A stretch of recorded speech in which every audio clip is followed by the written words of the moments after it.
Hello everyone, it's Braun. How y'all doing? I just wanted to give you guys a heads up. I've got some just unbelievable news relating to the Chris Watts case today. I just want to go ahead and warn you guys, it's very graphic. Go ahead and stop the video now if you don't want to watch.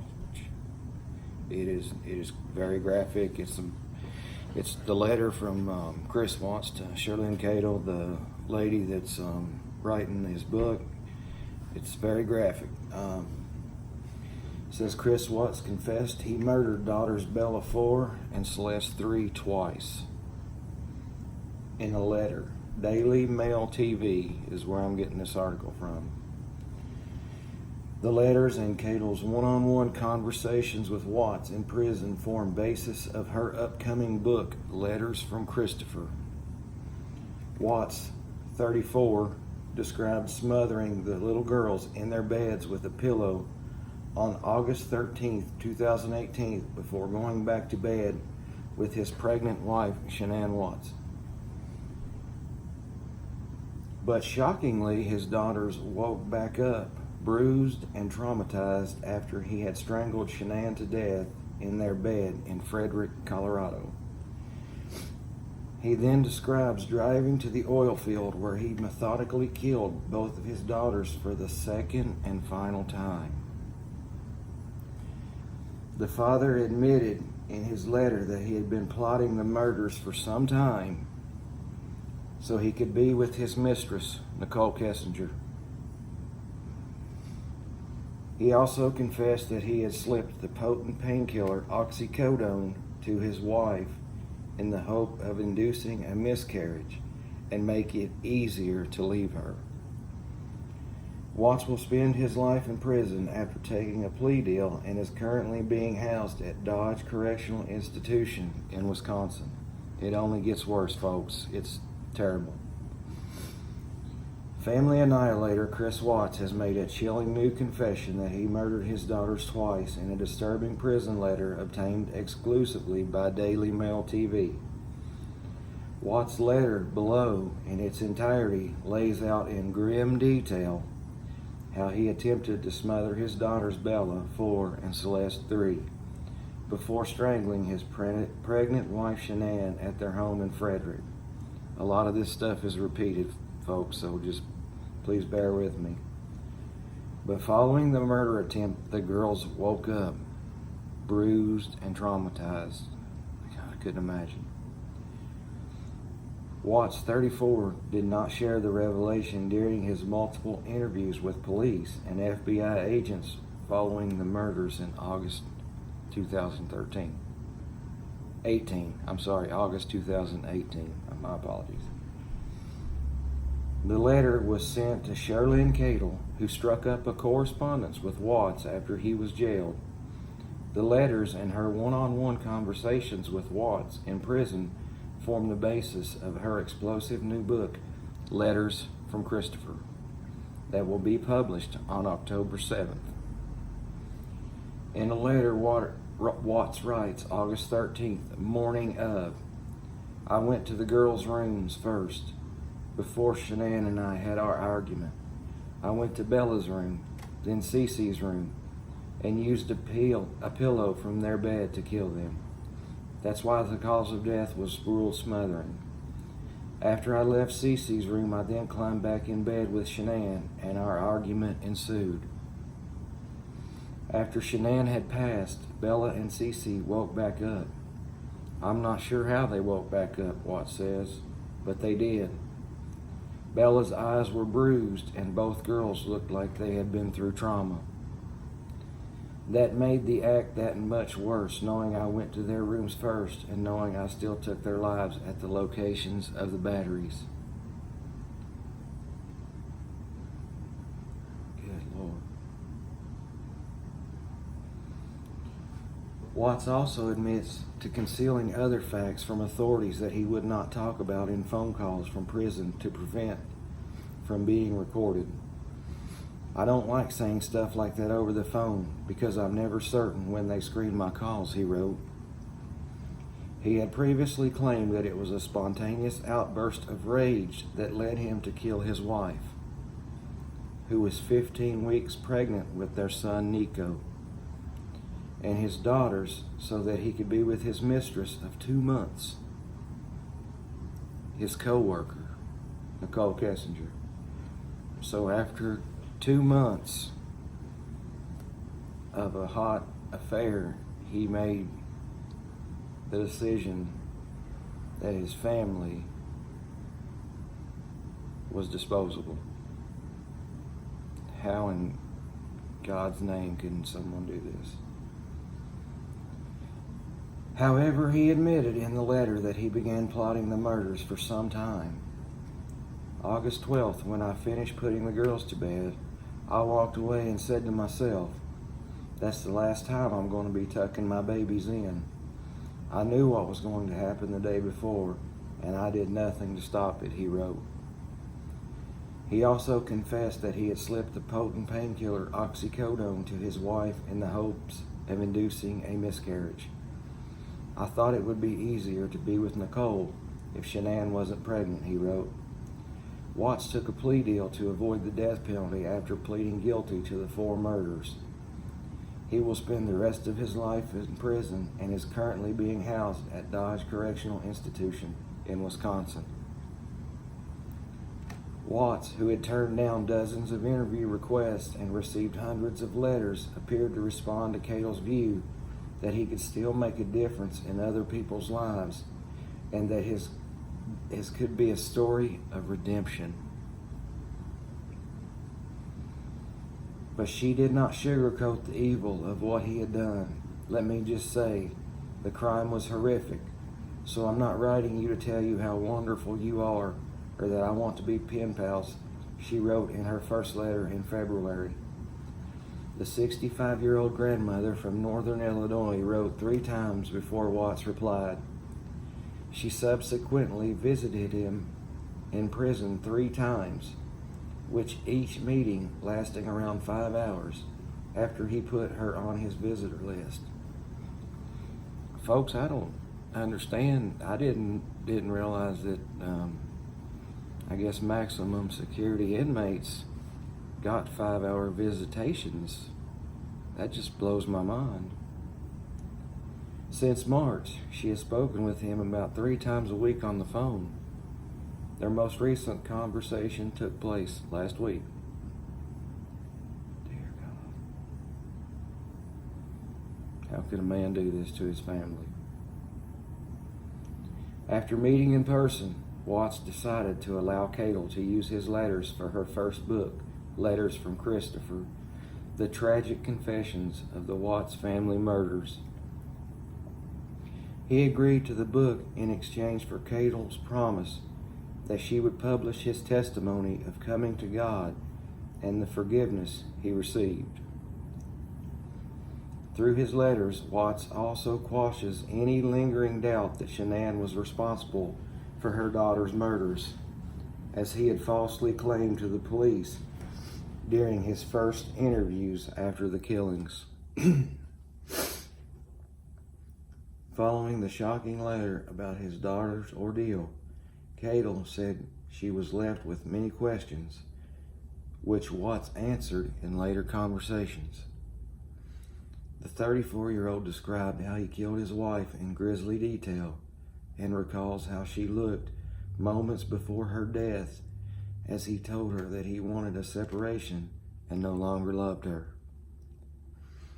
Isn't it weird how I look back and what I remember so much is her face getting all black with streaks of mascara, Watts said. All the weeks of me thinking about killing her, and now I was faced with it. When she started to get drowsy, I somehow knew how to squeeze the jugular veins until it cut off the blood flow to her brain and she passed out. I knew if I took my hands off of her, she would still keep me from Nikki. They asked me why she couldn't fight back. It's because she couldn't fight back. Her eyes filled with blood as she looked at me and she died. I knew she was gone when she relieved herself. Watts said that, to his surprise, his daughters came walking into the room while he was wrapping Shanann in a bedsheet and began asking what was wrong with their mom. He told them that she wasn't feeling well. Watts said that he tried to carry Shanann's body downstairs, but she was too heavy and he lost his grip.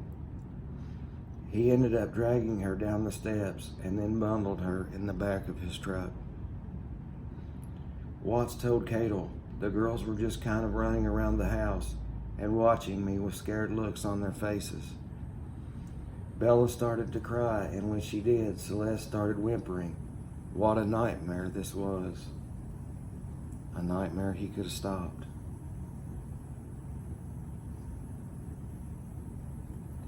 And it also shows a picture here. This is actually written out in his handwriting and signed Chris. And then at the very end it gives a Bible verse. But I'll continue reading the letter. Apparently there's many, many letters. This is just a few, I guess, a few of those letters from the minutes being released October 7th. And he had been plotting the murders for some time after only a 2-month affair. He later said, I realize now the girls getting up and walking around may have been God's third attempt to stop what I was doing. I remember he said that he believed God attempted to stop what he was doing when the night he hired the babysitter so he could go to the Rockies game with NK. And so that would be one, and he said this was God's third attempt. What does anybody know what would be the second attempt he's talking about? I'm not clear on that. If you guys are, let me know, please. He said that his overwhelming feeling was being so mad that they were still alive. He then drove with his wife's body, her face and feet wrapped in garbage bags, and his 2 daughters to a remote oil field owned by his then employer, Anadarko. He had packed his lunch, a shovel and a rake, along with a gas can, which led the FBI to subsequently ask whether he was considering suicide. In the February interviews, when the 3 detectives went and talked to him, he said that he had considered suicide, but he contradicts himself right here. Listen. He said, I told them I thought about it, but honestly, no, I was not going to take my own life, he later told Cadel. He recalled that it took him an hour to drive to the site where he methodically killed both of his daughters for the second time. I dumped Shanann on the ground, then I walked back to the truck, and with the blanket that Celeste was holding, I put it over her head and smothered her. Watts squeezed Celeste's body through an 8-inch hatch in one of the oil tankers. I couldn't believe how easy it was to just let her drop through the hole and let her go. I heard the splash as she hit the oil. My God. He then relived for Cadel in appalling detail how he killed his eldest daughter, Bella, after she had watched him murder and dispose of her sister. He spoke of his surprise that little quiet Bella had a will to live. He said she was the only one who had a will to live. Out of all 3, Bella is the only one that put up a fight. I will hear her soft little voice for the rest of my life saying, Daddy, no. She knew what I was doing to her. She may not have understood death, but she knew I was killing her. This man is pure evil. Pure evil. How he lived in disguise that he was not evil for the past 33 years, I have no clue. But let me tell you, people, he's pure evil. He has repeatedly told investigators that his daughters were not alive when they went into the tanks, and that he had intentionally separated their bodies. I had put the girls in the tanks so they wouldn't get up for the second time, he said. He then turned the task to burying his wife in a shallow grave. When I dug the hole, it seemed a lot deeper than it was. As I pulled on the sheet, she was rolled out and into the hole. I think she had given birth. She landed face down. I remembered being so angry with her that I was not going to change how she landed, he said. You're not supposed to ever bury a person face down. And she fell in the hole face down, and just out of anger and hatred towards his pregnant wife, mother of his 2 daughters, which obviously he doesn't care about any of them, he left her face down out of one last show of disrespect. The autopsy later confirmed that Shanann's amniotic sac containing the fetus was protruding from her vaginal area. Shanann's cause of death was ruled as strangulation, and the 2 girls were smothered. The report also noted that Bella and Celeste had crude oil in their throats, stomach, and lungs after spending days in the bottoms of the tanks. Following the murders and the disposal of their bodies, Watts searched Google for the lyrics of a Metallica song called Battery, according to police records. The lyrics include the lines, "Lunacy has found me, cannot stop the battery, pounding out aggression, turns into obsession, cannot kill the battery, cannot kill the family." Cadle asked him about the claims that Watts gave his wife oxycodone, and he responded with conflicting stories. Imagine that. A lot of his stories are conflicting. Who's to say this is the truth? I'm just reporting on what's been reported. Saying he had given it to her twice, once at her parents' home in North Carolina to try to cause a miscarriage, and then immediately before her death. That could be another reason she didn't fight back. She might have been sedated from the painkiller. And then also I remember when she was in North Carolina, I think her brother was talking about how the first night that Chris arrived, how sick Shanann was all night long. That's probably why. And then immediately before death, he later contradicted himself and said he had only gave it to her once in North Carolina. I asked him where he got the oxycodone, and he told me that is one of the things he will take to his death, Cadle wrote. So if he's forgiven by the Lord, why would he take that secret to his death? He's covering for somebody. And it's whoever supplied him the painkiller. A few hours after he buried his family, Watts' alibi began to fall apart. He gave an awkward TV interview, actually more than one, appealing for his wife and daughter's safe return. Surveillance footage gathered from his neighbor's home also showed Watts on the morning of the murders, had backed his truck up to the garage, loaded up the vehicle, and had driven off.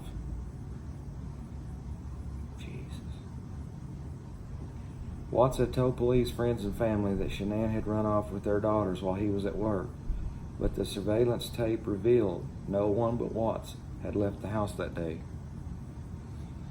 Frederick police administered a polygraph to Watts. Investigators say he came to the test in loose clothing and was wearing no wedding ring.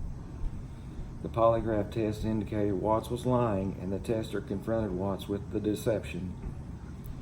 After a long conversation with his father, Ronnie, Watts admitted to killing his wife, but initially claimed that Shanann had killed the girls because he had told her that he wanted to end their marriage.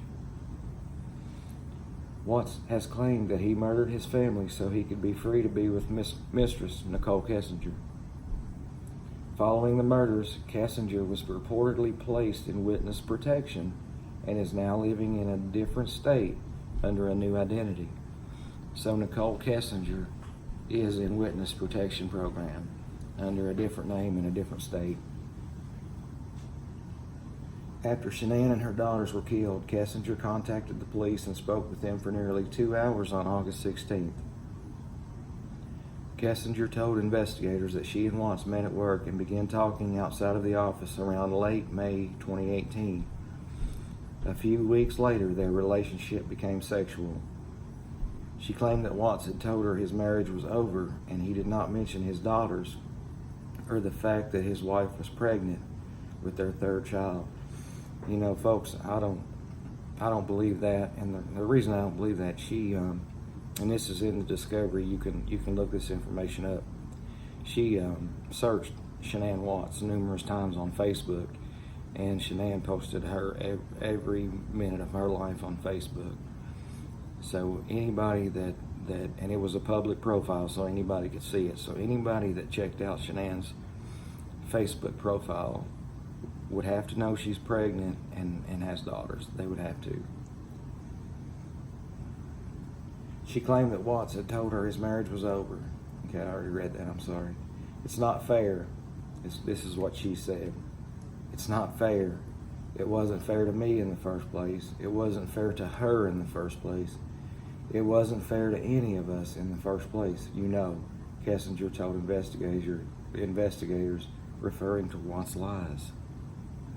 That just blows my mind. She knew he was married.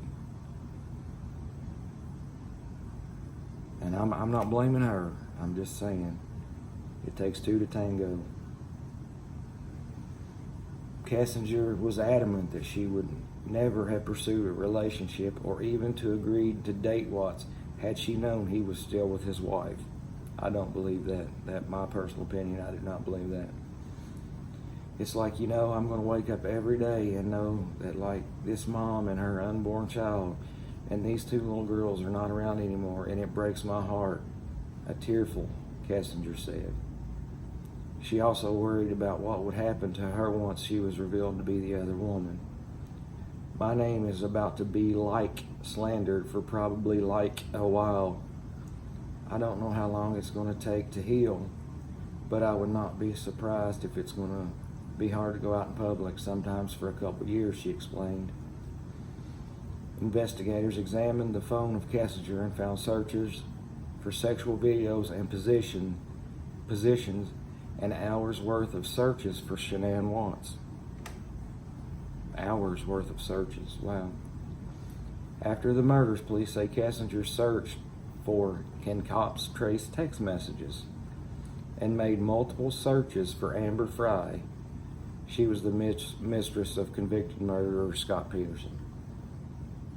She searched whether people hate Amber Frey and researched Frey's subsequent book deal.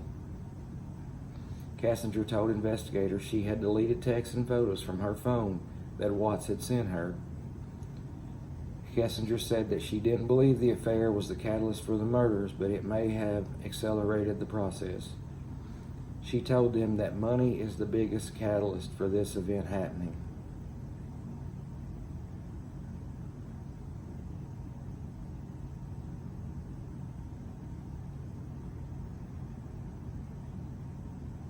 Wow. Okay, guys, so that's the update for today. I'm in shock. I really am. This guy's a monster. I don't know what else you could say about him. He's pure evil. I believe he thinks that, this is going to help him get a appeal and out of prison one day. That's what he believes, but I don't believe he'll ever be released from prison. So what do you guys think about this? It's just, when I got up today and was, researching over the true crime cases that I'm interested in right now, I was absolutely floored that a man could do this to his wife and daughters. His daughters is his own blood. I'm floored, people, and you can probably tell by the look on my face, the sound of my voice. Subscribe to my channel if you're not subscribed. Like my videos, please. If you like them, share them. Help get this out there. I really want to have a good channel for all of us to have interest in, someplace we can come and talk with each other. I told you guys wrong the other day. My Facebook page is not True Crime Investigates. It is True Crime Files. True Crime Files. if you want to be a part of that Facebook page, just it's a not a secret page, but you can find the page, but you can't see any of the posts unless you're a member of the page. So if you want to be a member, just ask to join, and I'll set you right up. Anyway, I hope you guys have a good night. I guess I'll talk to you guys tomorrow. And you know how to get a hold of me if you need to. Like, comment, subscribe, share, please, please, please, and thank you. And wow, hug your family and tell them that you love them, because I don't know what else to say. Have a good night, guys.